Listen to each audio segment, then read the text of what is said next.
Well, thanks, Peter, and thank you all for coming to this session. I'll be talking about three of the NCBCs whose focus is largely in the area of bioinformatics. And I should emphasize that I think all of the national centers have informatics as a major component, although we obviously emphasize them to different degrees.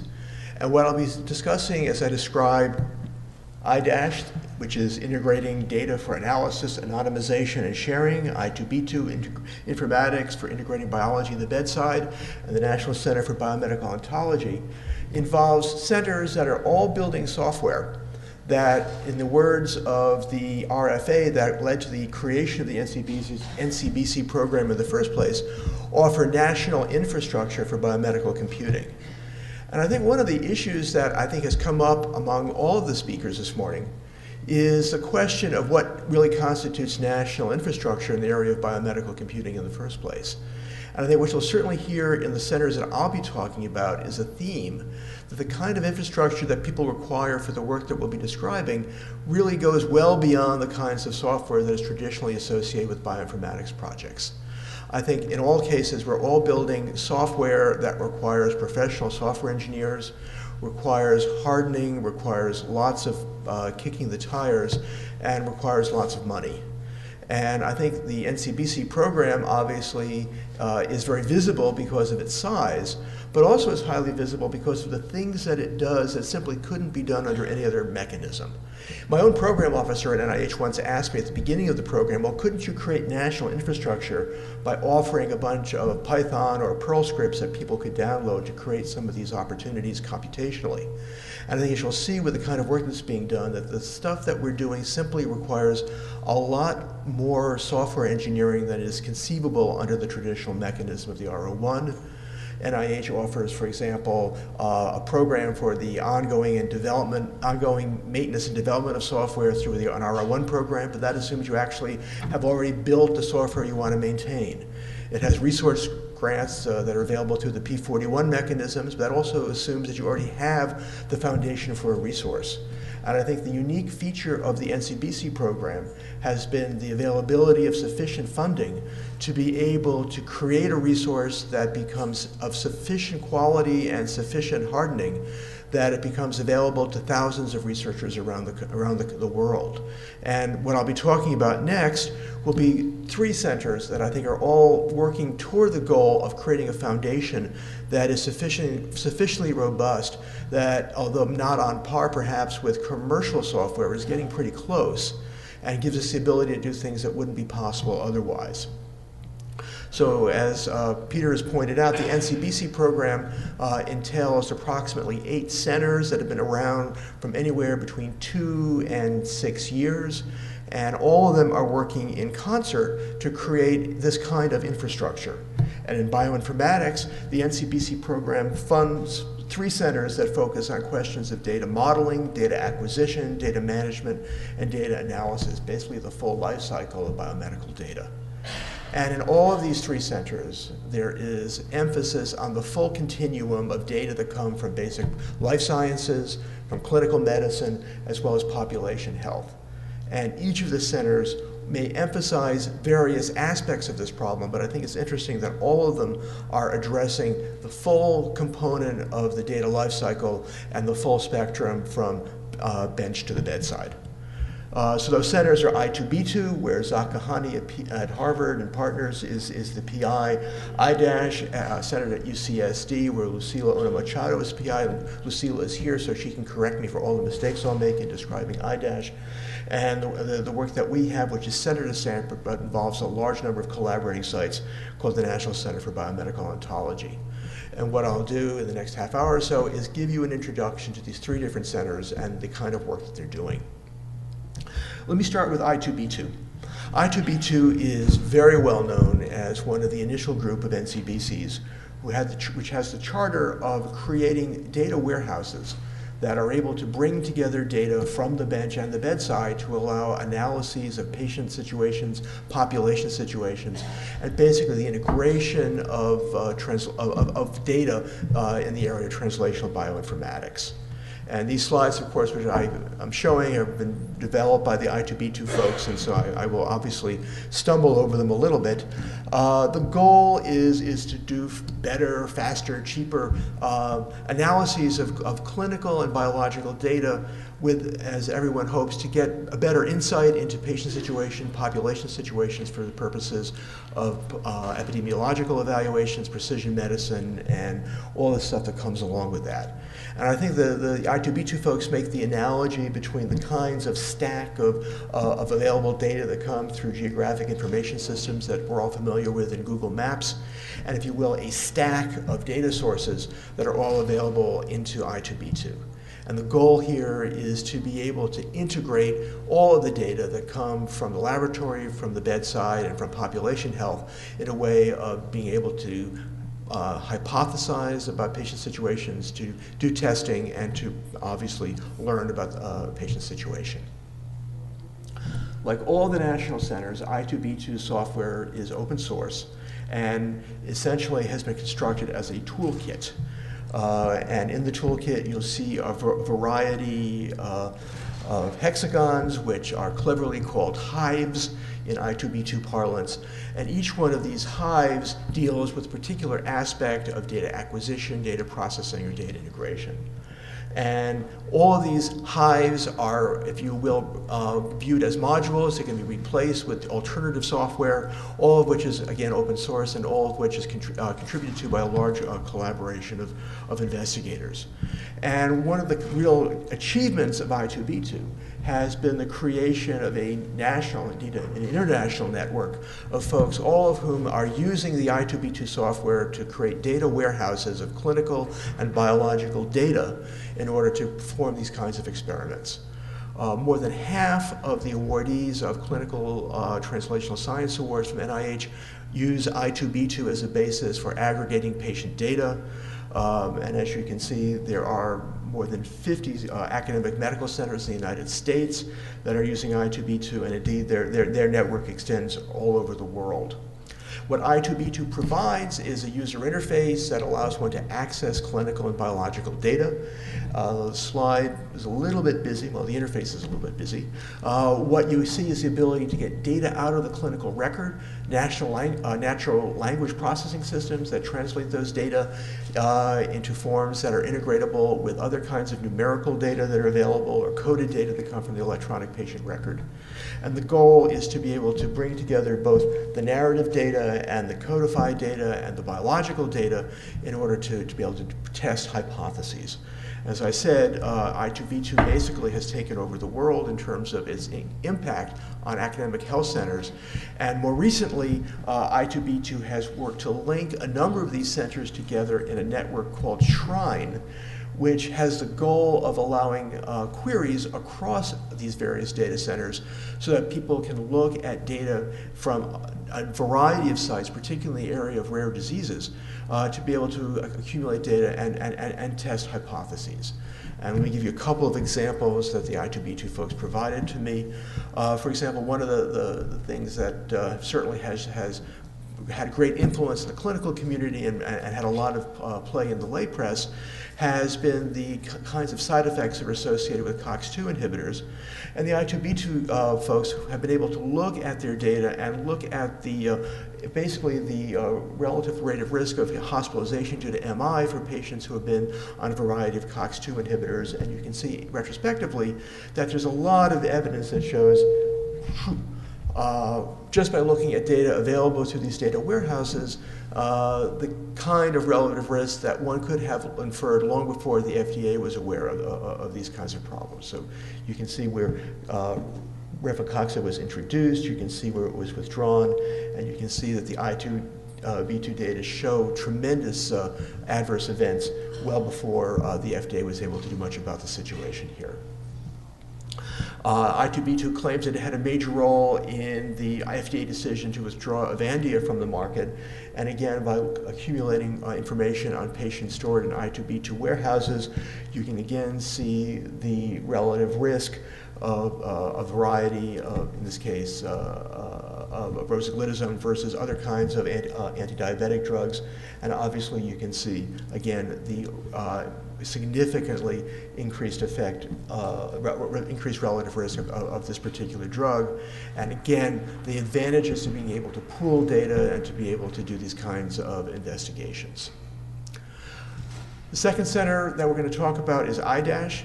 IDASH, unlike the other centers, has been dashing a lot less. IDASH was started only a couple years ago under the new round of NCBC funding, but already is showing very, very important results that in fact echo the kinds of concerns that we see in I2B2, that of being able to deal with the variety of data from the very biological to the very clinical to the epidemiological. But IDASH has the additional mandate of trying to deal with data in a way which protects private health information and assures data security and anonymization where it's necessary. Again, a stolen slide from the IDASH group. You can see that the IDASH vision is one of data sharing and also, in effect, algorithm sharing in a way which allows biomedical researchers to concentrate on the data and not to get hung up on the problems of data storage and the problems of data security. And the kinds of sharing that are anticipated in IDASH run the gamut from the data themselves to workflows that operate on those data, to computation, to security measures, and basically data sharing policies. And yes, okay, the vision obviously extends well beyond a set of knowledge and tools to a whole set of services that will allow these kinds of data sharing activities to take place automatically. Like I2B2, the theme in IDASH is one of being able to deal with data that run the gamut from the small to the large, from the biological to the epidemiological, and to be able to handle not only the problems of large data, but in particular to deal with data sharing policies in a transparent way, to be able to deal with the problems of anonymization and privacy in a transparent way, and to be able to integrate across all these various scales. To achieve these goals, IDASH has already started to develop a number of important tools. IDASH offers a public repository of biomedical data, providing an easy facility by which investigators can take data and upload it to a server and basically deal with a service that is managed by UCSD for dealing with their data. And that's wonderful. But that public repository also allows, obviously, investigators to share data and to do secondary analyses of other investigators' data. There's also the recognition that many data that the IDASH team may manage will be private or require anonymization or not be shareable. And so there's also a flip side which allows a private repository as well, with the idea that one can have some data exposed and some data that are not, and models of data sharing, which I think are very, very important in that they deal with the traditional model where IDASH hosts the data, and the data then get exported to various sites for computation, that we're kind of familiar with. But I think what I think is very interesting in IDASH is the possible model where computation comes to IDASH, if you will, where the data are housed in a central location, and investigators can transfer their algorithms to operate on those data centrally. Or alternatively, which I think is also interesting, the idea that the IDASH computation, or rather the IDASH computation goes to the data, and that involves work at IDASH where a variety of well-known and well-loved data analysis platforms are being re-engineered in a way which helps them deal specifically with the privacy concerns. So the idea of being able to acquire from IDASH, say, a support vector machine engine that will also recognize the fact that it may be operating on private data that involve anonymization issues, I think is extremely interesting. And although IDASH, as I said, has only been funded for a couple of years now, the theme here, I think, is very, very important for both healthcare and biological data where there may be questions of privacy. And we'll be seeing more tools come out of the UCSD group, obviously, in the future. The third center I want to mention is the one where IMPI, which is the National Center for Biomedical Ontology, where, again, our emphasis, like all the NCBCs, is one that encompasses both building technology but also building community. And I will echo what Russ said in response to Larry Hunter's question, that it's really hard to imagine doing either of these activities in isolation. That without having the technology, there's no community to rally around it, and without having a community, there's no basis for disseminating the technology and evaluating it and being able to understand what its implications might be for the kinds of biological questions that investigators are addressing. So our website makes clear, if you will, a pseudo-ontology that includes the community aspects of what we do as well as the technology aspects of what we do. And obviously, I don't need to tell this community that ontology has become incredibly important both in life sciences and in clinical medicine. And on the life science side of the fence, one really can hardly imagine life without the gene ontology. In clinical medicine, there's a 200-year history of vocabularies like the International Classification of Diseases and more recent efforts such as the National Cancer Institute Thesaurus that have had very dramatic effects on the way we analyze clinical data and deal with clinical specimens and so on. Our goal in NCBO is to bring all of that together in a national repository of biomedical ontologies, which we call Bioportal. And Bioportal allows us to store not only some 300 or so biomedical ontologies, but to have mappings across those ontologies so we understand how, for example, a term in the gene ontology might relate to a different term in the NCI thesaurus, as well as the ability of a community that gets together and will annotate those ontologies with comments that give us feedback on where the community feels there may be room for improvement in the ontologies, where the ontology has been particularly successful, and basically to experiment, if you will, with an open content kind of approach to ontology authoring. So we can go to Bioportal, we can look at the gene ontology, we can look at a gazillion other ontologies, and we can view them in a tree browser form. We can see a variety of visualization techniques applied so we can get a better view for the complexity of some of these ontologies. And what we have identified in the past couple of years is that there's just an enormous need for this sort of thing. We have looked at the user interface traffic coming to the Bioportal ontology repository, and it just seems to be growing exponentially. The idea in the last quarter or so that we had 300,000 unique visitors to Bioportal really is boggling to my mind. I had no idea before beginning this project that there really would be that many people in the biomedical community who would have a need for biomedical ontology. But it's been astonishing to see this kind of level of activity and also to realize where some of the visitors are coming from. The usual suspects among academia, but large numbers of industrial users and some information technology companies that you would never imagine would actually have an interest in biomedical information. Bioportal, as I said, provides the repository, but one of the things that we do in NCBO is also provide a variety of tools that use the ontology repository, and I think in some very important ways. One of our tools is called the NCBO Annotator, which has a user interface, which actually not a lot of people use, but actually is very good for demo purposes. What one does in the version of the annotator that is available through the user interface, one pastes in a bunch of text. This is text from the abstract of a randomly selected journal article, and we can say, what are the ontologies with which we want to annotate this text? What are the ontologies whose controlled terms we want to relate to the narrative that's in the text that we paste into the window? In this case, we want to annotate it with the gene ontology, and what you see here are the annotations that are automatically computed by the NCBO annotator. And the NCBO annotator is able to take advantage of the subsumption relationships, the hierarchical relationships in the gene ontology, to be able to come up with very general terms that would not otherwise be obvious from an examination of the entities in the text. And it's also able to do that not only with one ontology, but any of the 300-odd ontologies in the library. And so if you look at the text here, you can see the terms such as cells, such as metabolic process, cellular component.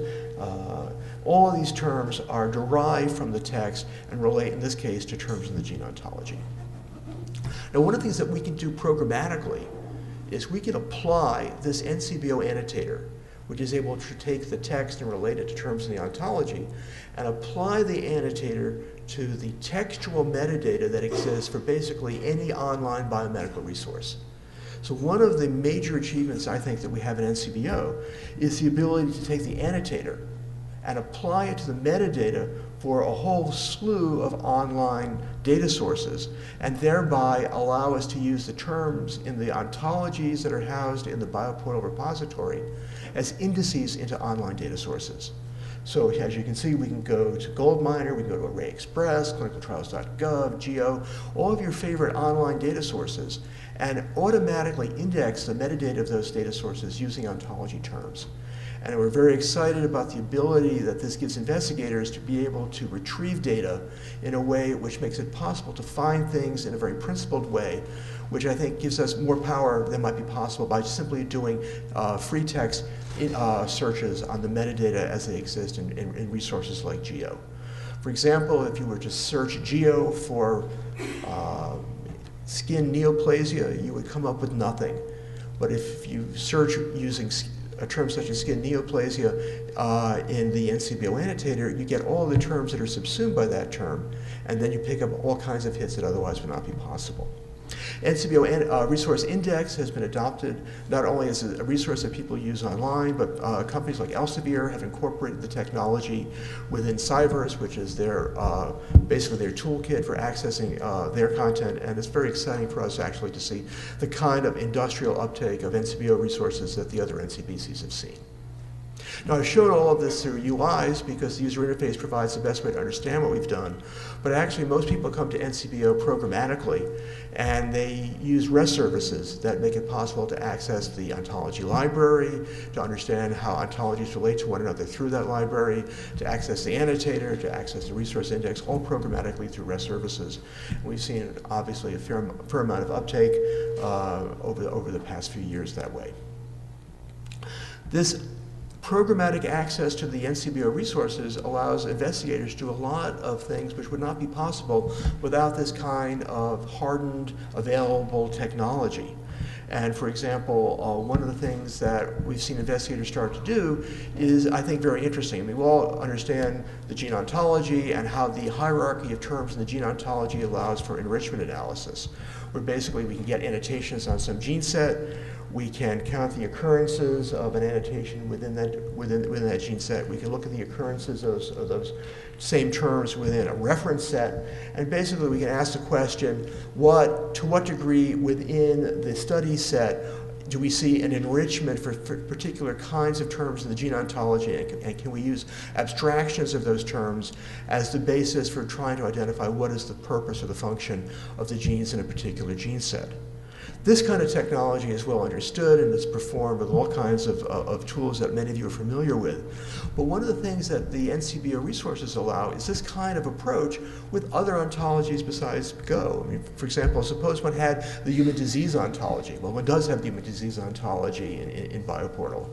And suppose that we had EHR data, that electronic health record data, that we could annotate using the NCBO annotator.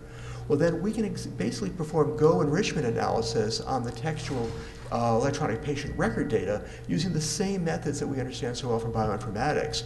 Nigam Shah, for example, has done some really cool stuff, I think, applying these kinds of techniques to electronic health record data, showing, for example, how Avastin gets used in ways which are not always obvious by simply looking at the FDA's label description of Avastin, but instead we can identify a whole bunch of off-label uses of this drug. And other investigators have been able to apply the same kind of technique for looking for relationships that are available in data that go well beyond the gene set analysis that one does in typical Go approaches. And so what I've talked about are three different NCBCs, all of which have a very similar theme. I2B2 is concerned primarily with the data warehousing of clinical data, but also biological experiments that involve patient data and the integration of those patient data across populations. I- is also concerned with making data archiving and analysis easier, but with an eye that really emphasizes the privacy concerns that are associated with biomedical data and trying to make it easy for investigators to deal with those issues without having to get really concerned about the underlying technology.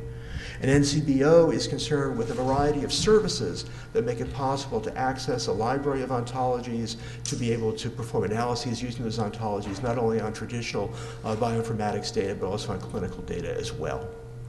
And I think in all these instances, the theme is one of being able to draw on a rich computational resource and basically to do things that I think would not be possible without the kinds of opportunities that come through the funding that the NCBC program has provided, but also through the community that becomes possible to build when one has the kind of computational tools that allow lots of people to work hard and to kick the tires and to do the kinds of things that I've talked about, I think, and that both Ron and Russ have discussed in their presentations as well. Thanks.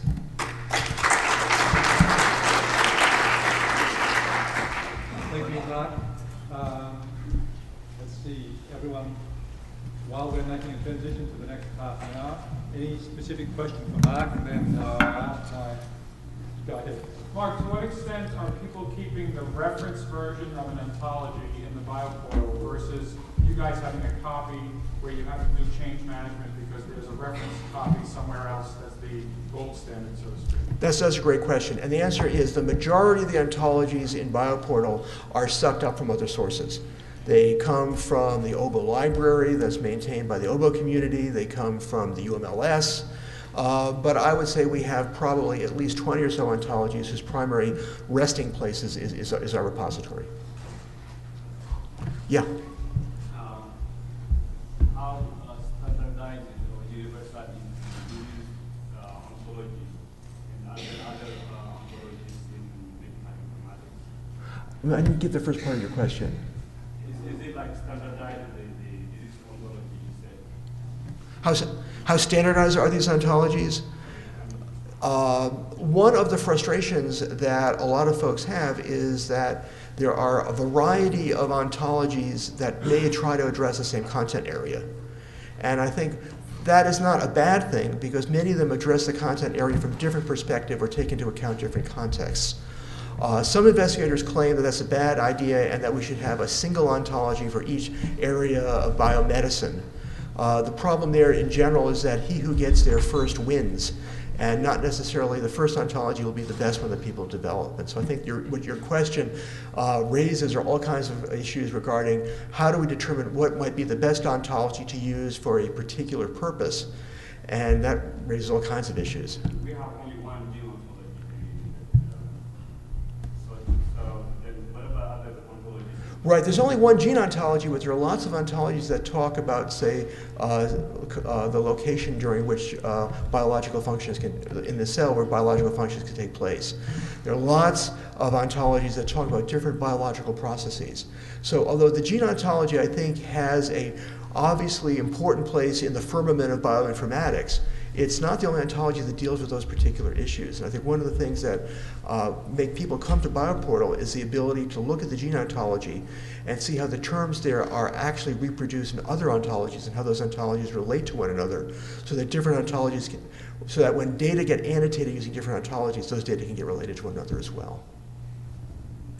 One question, then we'll switch back to the panel. Go ahead. So the information available for the cellular component compared to the process and function is extremely low. I mean, and most of the times you're actually using the blast-based annotations. Okay, so except for the yeast, this is very low. So do you have any plans to actually provide experimental annotations for the cellular component, similar to function pathways? I mean, processes.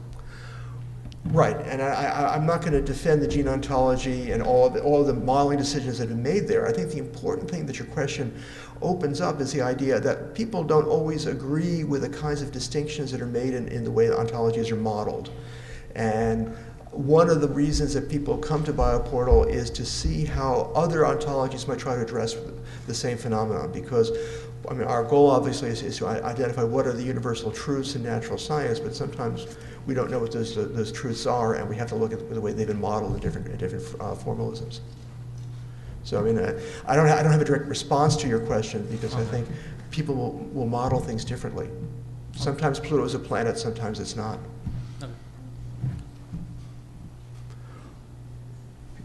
Are we going to gather? Yes, can I have my fellow program officers tonight? And yeah, you might have to bring a chair up.